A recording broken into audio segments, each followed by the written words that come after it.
For as long as you and I can probably remember, dog food has come in the shape of this little tiny pebble that came in a kind of bag. This kibble has been the standard in America for many years, but really how far back does it actually go? A little background first. If we're going back and looking at the history of dogs, then the research suggests that dogs have been domesticated for approximately 16,000 years. Some studies even show signs of companionship as old as 30,000 years ago. And so considering that long-lasting relationship, by 2000 BC, many people were starting to consider what exactly to feed their dogs in the first place. As an example of this, you had Roman poet and philosopher Marcus Terentius Varro, who wrote a manual on farming. This was called Farm Topics, and it advised that you provide your dogs with things like meat and bones, or barley that was soaked in milk. And that was pretty much the standard for how it was around the world for centuries. And so if we go ahead and fast forward through time, it was common in the Middle Ages and all the way through the mid-19th century that people didn't really give much consideration what exactly they were feeding their dogs. I mean, a dog's diet was effectively that of its owners. It was whatever it is that they could get. This could be things like knuckles of bone, cabbage, potatoes, onions, simple crusts of bread. Really, it was any form of scraps, whatever you had on the table. The reality of the situation was there really was no commercial dog food available. At least not until a man by the name of James Spratt came into the picture. Now, James Spratt was an electrician. In 1860, after he was journeying from Ohio to the United Kingdom in order to sell lightning rods, Spratt noticed something. He noticed a series of dogs that were along the riverbank heading to northern London, and these dogs were being tossed pieces of hardtack by the sailors still on their boats. Which, in reality, doesn't necessarily sound all that delectable. Hardtack was a very simple construction, made of flour, water, and occasionally some salt for flavor or preservation. These very inexpensive crackers were used by sailors in need of a long-lasting, imperishable food during lengthy sea journeys. Oftentimes, in order to be able to eat it in the first place, as it was called hardtack and very hard to consume in the first place, people used to have to dip it in water first to be able to munch on. But the important thing about it is that it lasted, and it could last for many, many months or even years. So Spratt saw this and kind of had an idea. He reasoned that dog owners may also be in need of a long-lasting food item for their pets that was going to be readily available. And so he ditched his gig as an electrician and decided to set out upon a new business venture, creating the first ever biscuit for dogs, thus giving the world Spratt's Meat Fabrine Dog Cakes. Now, this was an item that contained a mix of different things. You had wheat meals, you had vegetables, beetroot, beef blood, along with meats of an unknown origin. Yeah, to this day, we don't actually know where Spratt sourced his meat from, but that didn't really do much to hurt his business venture.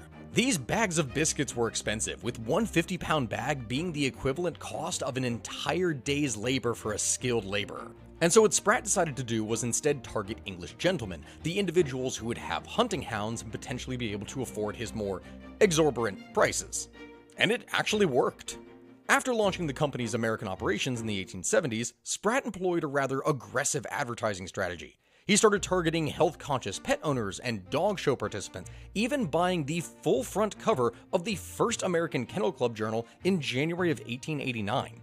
Of course, Spratt at this time was still the new guy on the block, so he needed some references.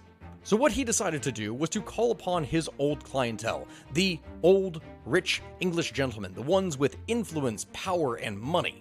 These men with their larger names would write in testimonials touting the benefits for both health and power of Spratt's Fabrine dog cakes. And fairly quickly, the American public was hooked. In only a few years, the American public traded from using simple scraps to these dog biscuits. And almost at the same time, a few years later, Spratt introduced the concept of life stages as we know it, where a dog would have different nutritional requirements at different stages in its life, from puppy to adult to elderly. So if you've ever walked down the grocery store and you've seen those specific labels on the bags, this is where it actually came from. By the early 1900s, more people were taking notice that the commercial pet food market really was a thing, and more people wanted in on it. But it wasn't just a matter of health. Specifically, what people wanted was convenience. Canned pet food became the most popular option on the shelves after the Ken-L ration, or kennel ration, the first canned dog food in the United States, began to be produced in 1922. Now, this was made of horse meat, which they couldn't really advertise as being made of horses. Instead, it was advertised as being lean red meat. Only, disclosing in much smaller letters near the bottom of the can that it was, in fact, actually horse meat. Ah, loopholes for advertising. This canned food was stamped with the seal of the government's approval and had over 90% of the market share. By 1941, canned dog food was so successful that producers were breeding horses just to slaughter for dog food, killing around 50,000 per year, which animal enthusiasts were rather displeased with. But okay, we've talked about biscuits, we've talked about canned food, but what about kibble? Where does that come from? Where are my dry little dog rocks? Well, when meat and tin was rationed during World War II, dog food was deemed to be a kind of non-essential item. So companies had to get creative and try and make something new that would last much longer and be more easily stored for longer periods of time. General Mills, the company that we all know so well for its cereal, acquired Spratt's US business in the 1950s, and the Ralston Purina Company, if you recognize that name, began experimenting with their machines that they were using for their Chex breakfast cereal in order to create a kind of more palatable dog food. Given that there was still a ration on metal cans and other assorted goods, it seemed reasonable that a cardboard box like what was used for cereal would be the smartest move also for dog food. And thus it was in 1956 that the first ever dog food as we think of it was produced through a process called extrusion. Now if you don't know what that is, let me explain. Extrusion, quite put it simply, is a method that is used for manufacturing large quantities of shelf-stable foods, like let's say what they were doing with cereal. Wet and dry ingredients are mixed together in order to form a dough-like consistency, which is then fed into a machine called an expander. The dough is then cooked under extreme pressurized steam and high temperatures before being extruded, or pushed, through a die-cut machine and forming the small shapes that we recognize as kibble today.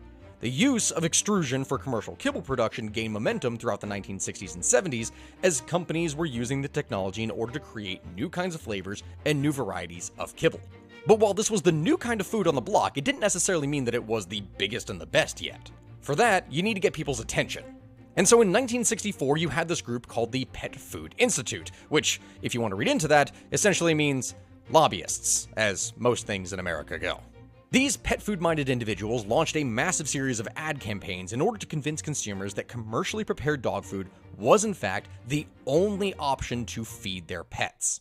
These campaigns were a massive success. Using similar strategies as to what Spratt had used back in the 1860s, they managed to convince the majority of the American public that what they needed to do to feed their dog was to use kibble in a kibble-only based diet. And the rest of that is simply history. Today, pet food companies still largely produce food by extrusion. The American public now largely regards commercial dog food items as the go-to thing in order to feed their pets, this largely being because they are shelf-stable, they are convenient, and perhaps most importantly, they're fairly cheap, at least depending on the brand you get. And that, my friends, is where kibble comes from. Thank you for watching. Make sure to put your comments down in the comment section below to let me know what it is that we should cover next. And make sure to like and subscribe if you haven't done so already. This has been Stakuyi with the History of Everything, and I will see you next time. Thank you, everyone.